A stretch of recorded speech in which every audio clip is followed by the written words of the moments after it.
धृतराष्ट्र ने कहा, हे संजय, धर्म भूमि स्वरूप कुरुक्षेत्र में मेरे पुत्रों तथा पांडु पुत्रों ने युद्ध की इच्छा से एकत्रित होने के पश्चात क्या किया?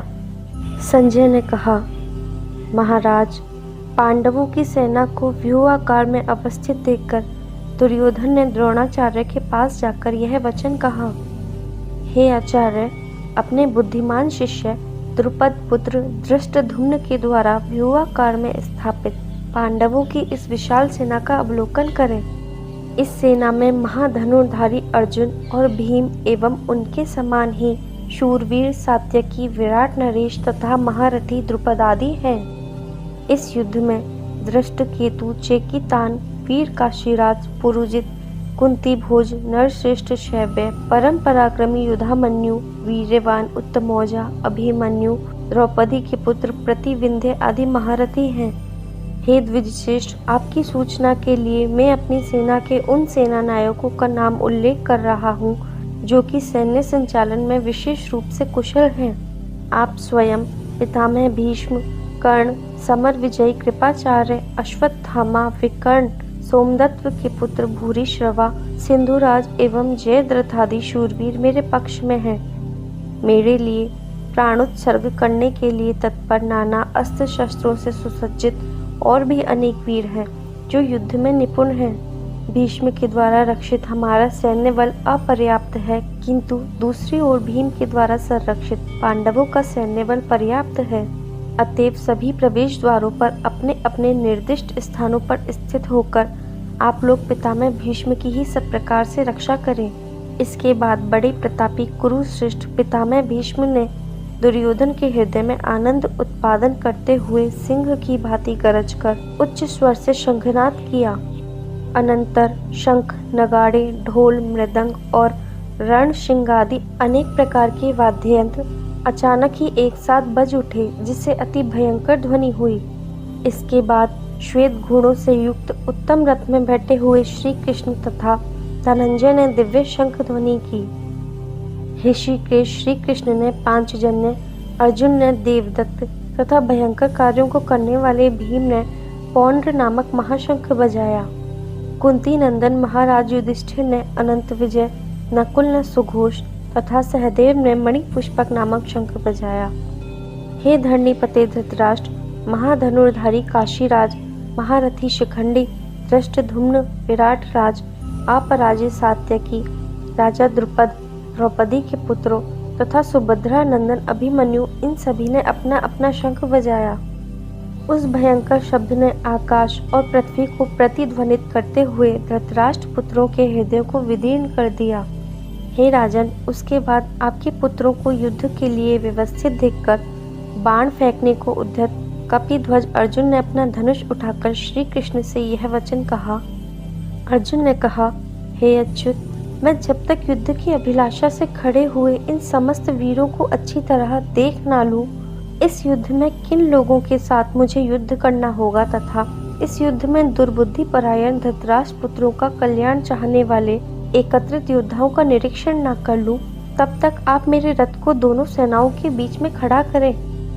संजय ने कहा, हे भारत, गुणाकेश अर्जुन के द्वारा इस प्रकार कहे जाने पर श्री कृष्ण ने दोनों पक्षों की सेनाओं के बीच समस्त राजाओं तथा भीष्म, द्रोण आदि विशिष्ट व्यक्तियों के सामने उत्तम रथ को स्थापित किया। श्री कृष्ण ने कहा, हे पार्थ, इन एकत्रित कौरवों को देखो।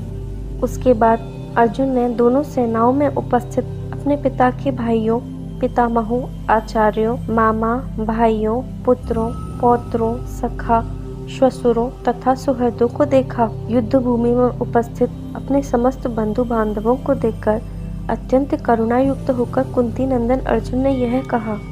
अर्जुन ने कहा, हे कृष्ण, युद्ध की आकांक्षा से एकत्रित इन स्वजन को देखकर मेरे अंग समूह शिथिल हो रहे हैं तथा मुख भी सूख रहा है।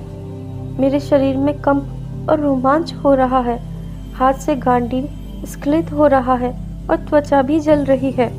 हे केशव, मैं अब खड़े रहने में असमर्थ हूँ। मेरा मन भी भ्रमित हो रहा है। मैं केवल विपरीत लक्षणों को ही देख रहा हूँ। हे कृष्ण, युद्ध में स्वजन की हत्या कर कोई मंगल भी नहीं चाहता हूँ। मैं युद्ध में विजय राज्य और सुखों को भी नहीं चाहता हूँ। हे गोविंद, हमें राज्य, भोग तथा जीवन से क्या प्रयोजन है? जिसके लिए राज्य और सुख भोग इच्छित है, वे सभी अर्थात आचार्य, पितृव्य, पुत्र, पितामह, मामा, ससुर, पौत्र, साले और संबंधी गण प्राण और धन देने के लिए तत्पर होकर मेरे समक्ष खड़े हैं। अतः हे मधुसूदन, यदि ये लोग मेरा वध भी कर डालें तथापि मैं इनकी हत्या नहीं करना चाहता। हे जनार्दन, इस पृथ्वी के लिए तो कहना ही क्या, तीनों लोकों के राजत्व के लिए भी धृतराष्ट्र के पुत्रों को वध करने से हमें क्या सुख प्राप्त होगा? हे माधव, इन सभी आतताइयों को मारने से हमें पाप ही लगेगा, इसलिए बांधवों सहित दुर्योधन को वध करना हमारे लिए उचित नहीं है, क्योंकि स्वजन की हत्या करने से हम किस प्रकार सुखी होंगे? हे जनार्दन, राज्य के लोभ से भ्रष्ट बुद्धि होकर दुर्योधन आदि वंशनाश से उत्पन्न दोष तथा मित्र दोष से उत्पन्न पाप को नहीं देख रहे हैं, परंतु इसे जानने वाले हम लोगों को इन दोषों से निवृत्त होने के लिए क्यों नहीं विचार करना चाहिए? वंशनाश से वंश परंपरा द्वारा प्राप्त धर्म समूह नष्ट हो जाते हैं। धर्म के नष्ट होने पर संपूर्ण कुल को अधर्म दबा लेता है।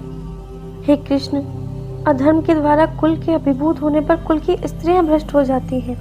हे वृष्णिवंशी, स्त्रियों के भ्रष्ट होने से वर्ण संकर की उत्पत्ति होती है। वर्ण संकर कुल घातियों को तथा कुल को नरक में ले जाता है। इनके पितृगण भी जलहीन तथा पिंडहीन होकर निश्चय ही पतित हो जाते हैं। कुल घातियों के इन सभी दोषों के द्वारा सनातन जाति धर्म तथा कुल धर्म विलुप्त हो जाते हैं। हे जनार्दन, मैंने ऐसा सुना है कि कुल धर्म विहीन लोगों को अनंत काल तक नरक भोग करना पड़ता है। हाय, कितने खेद की बात है कि हम लोग राज्य सुख के लोभ से स्वजन की हत्या के लिए उद्यत हैं तथा यह महापाप करने को कृत संकल्प है। यदि अस्त्र विहीन तथा आत्मरक्षा के लिए चेष्टा रहित मुझको शस्त्रधारी धृतराष्ट्र के पुत्रगण युद्ध में मार भी डाले तो भी यह मेरे लिए हितकर ही होगा। संजय ने कहा। शोक से उद्विग्न मन वाले अर्जुन ने युद्ध भूमि में ऐसा कहकर बाण सहित धनुष का परित्याग कर दिया तथा वे रथ में बैठ गए। प्रथम अध्याय समाप्त।